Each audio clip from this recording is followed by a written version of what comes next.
नमस्कार दर्शको, मी आहे खुशी आणि तुम्ही पाहत आहात नागपूर समय मराठी बुलेटिन। आजच्या विशेष अंकात आपण घेऊन येणार आहोत देश विदेशातील, राज्यातील आणि आपल्या परिसरातील सर्वात महत्त्वाच्या घडामोडींचा आढावा। राजकारण, समाज, आरोग्य, संस्कृती, मनोरंजन आणि अनेक महत्त्वाच्या क्षेत्रातील ताज्या आणि ठळक बातम्या तुमच्या समोर मांडणार आहोत। तर मग वेळ न घालवता चला सुरू करूया आजच्या महत्त्वाच्या बातम्यांसोबत। गुरुपौर्णिमेच्या पावन पर्वानिमित्त महाराष्ट्राचे उपमुख्यमंत्री एकनाथ शिंदे यांनी ठाण्यातील टेंबी नाका येथील आनंद आश्रमात जाऊन आपल्या राजकीय गुरुधर्मावर आनंद दिघे आणि हृदय सम्राट बाळासाहेब ठाकरे यांच्या प्रतिमांना पुष्पार्पण करून अभिवादन पण केले। यावेळी त्यांनी गुरूंच्या विचारांचा वारसा पुढे नेण्याचे संकल्प व्यक्त केले। आनंद आश्रम परिसरात शिवसैनिकांच्या घोषणांनी वातावरणात दाणून गेले। शिवसेनेचे पदाधिकारी, लोकप्रतिनिधी, महिला आघाडी, युवा सेना आणि शेकडो शिवसैनिक या कार्यक्रमाला उपस्थित होते। श्रद्धा, सन्मान आणि उत्साहपूर्ण वातावरणात हा सोहळा पार पडला।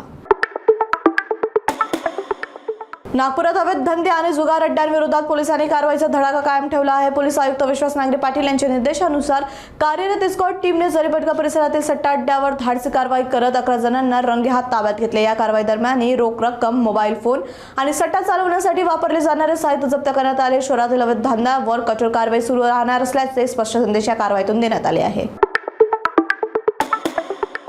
नागपूरच्या तहसील पोलीस ठाण्याच्या हद्दीतील वैशाली नगर येथे एका घराला भीषण आग लागल्याची घटना घडली आहे। या आगात घरातील कूलर, टीव्ही, फ्रीज, वॉशिंग मशीनसह सुमारे 50,000चे साहित्य जळून खाक झाले आहे। घटनेची माहिती मिळताच अग्निशमन दलाचे जवान तातडीने घटनास्थळी दाखल झाले आणि शर्थीचा प्रयत्न करून आगीवर नियंत्रण मिळवले। त्यांच्या तत्परतेमुळे G+1 इमारत आहे आणि आजूबाजूच्या घरांचे मोठे नुकसान पण टळले। सुदैवाने या घटनेत कोणतीही जीवितहानी झाली नसून पोलीस आग लागण्याच्या नेमक्या कारणाचा तपास करत आहेत। नागपुरात सायबर गुन्हेगारांकडून भाड्याने घेतल्या जाणाऱ्या बँक खात्याच्या माध्यमातून लाखो रुपयांच्या फसवणुकीचा मोठा पर्दाफाश झाला आहे।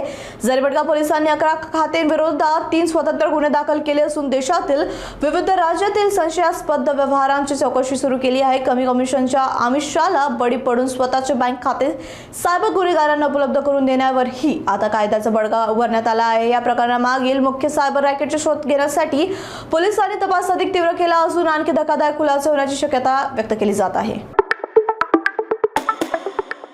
आजच्या नागपूर समय बुलेटिन मध्ये इतकंच। आम्ही तुमच्या समोर आणत राहू ताजा, महत्त्वाचा आणि ठळक घडामोडी। बातम्या आवडला असेल तर नक्कीच तुमच्या मित्रमंडळीसोबत शेअर करा आणि हो, पुढच्या अंकासाठी आमच्यासोबत राहा। त्यानंतर सुरक्षित राहा, जागरूक राहा आणि आपल्या नागपूरवर गर्व करा। मी आहे खुशी आणि तुम्ही पाहत होतात नागपूर समय। धन्यवाद।